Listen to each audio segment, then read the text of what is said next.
Oh, hi there, mysterious bass boy here, and today I want to show you a little hack I came up with on my Whammy Ricochet, which is a really cool pedal if you're into white stripes and royal blood type of thing, like making bass sound like guitar or guitar sound like bass. Obviously, I'm making my bass sound more like a guitar. I can get an octave type of sound. Oh, what? Okay, it's not very loud right now. Let me just. Okay. I'm using this little radio thing to get my sound out because now I'm living in an apartment. I can't really make too much noise. So I can get like an guitar octave out of my bass. And I can also get like 2 octaves up. So I can play solos and stuff like that. Without the distortion sounds really weird, like a cat. But if I add distortion, it sounds pretty decent. So the actual hack I came up with, because yesterday I was trying to play. Be quiet. I was trying to play some music song with a solo, and what I wanted to do was to switch between the octave plus dry sound, which I was using for the chorus, for two octaves up sound. But the knob of the pitch, you can change it with the foot. Like the foot switch is more of a button because you don't really switch. I mean, you switch things, but you can, if you leave this momentary thing on, you can do this Tom Morello type of stuff. Like,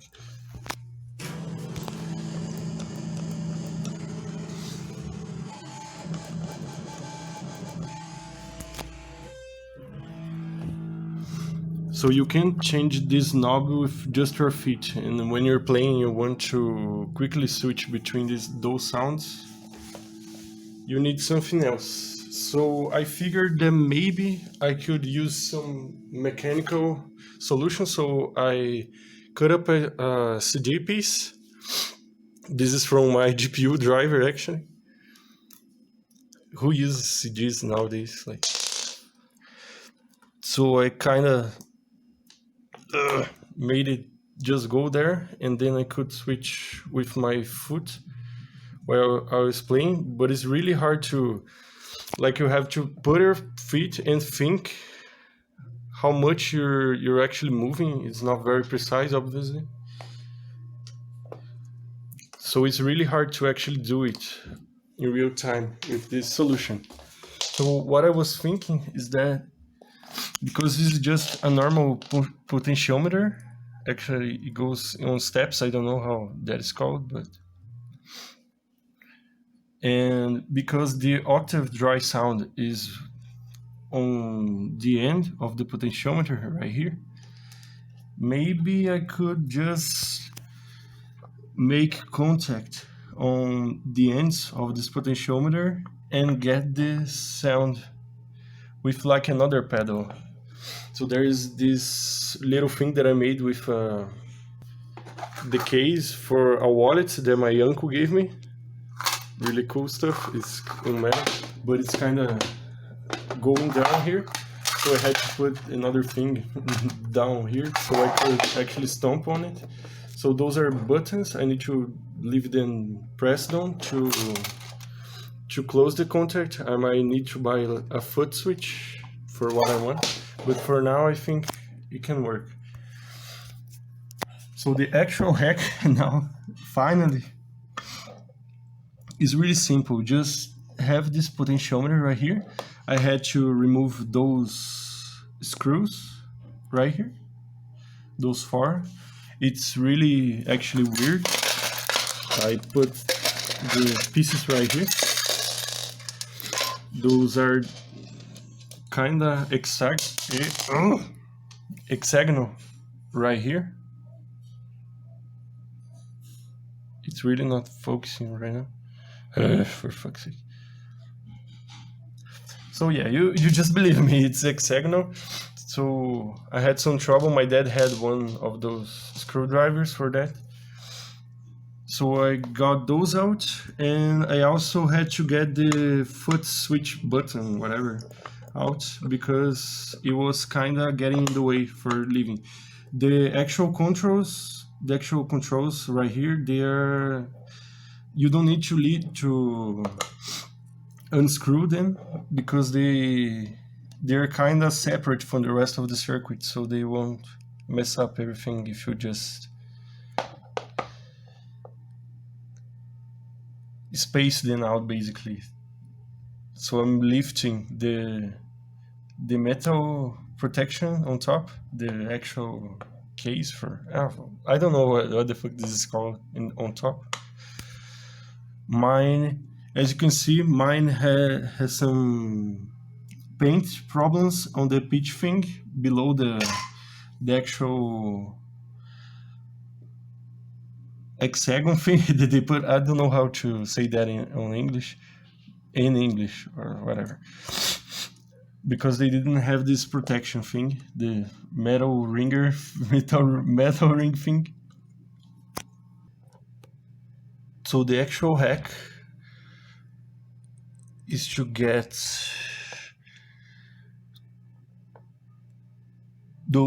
two of those three pins. I don't know if you can see, the lighting is kind of bad here, but I'm trying to hold my cell phone that I'm using to record and the pedal at the same time.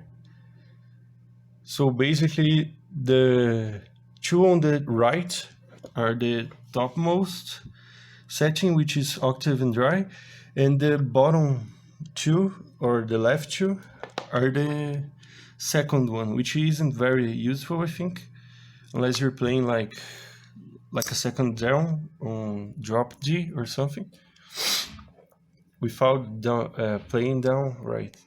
On D, it's not drop D, right? Because drop D is just the E string to D, but whatever. So I think I'm gonna try to show you this working, but I don't know if I will be able to show it because it's kind of hard to hold everything together and do the contact with this metal thing right here at the same time.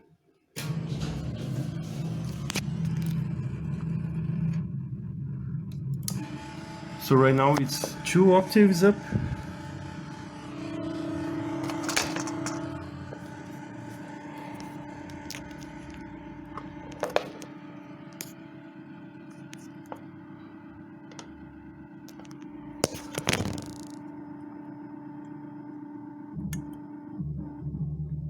If I touch those two, it goes to the octave+DRY.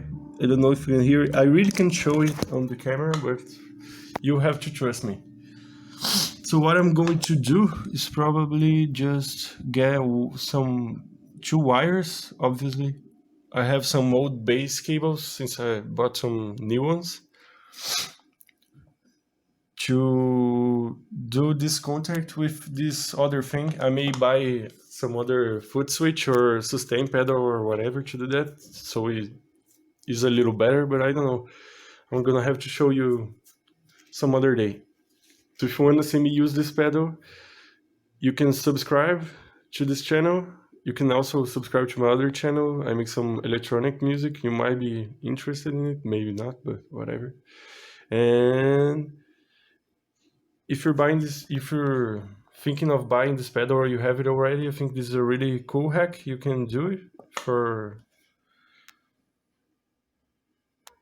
switching your settings. If I had like a POG, I wouldn't have to do this, but POG is really expensive pedal for what I'm trying to do. So that's it for today. Thank you very much for watching, and I see you next time.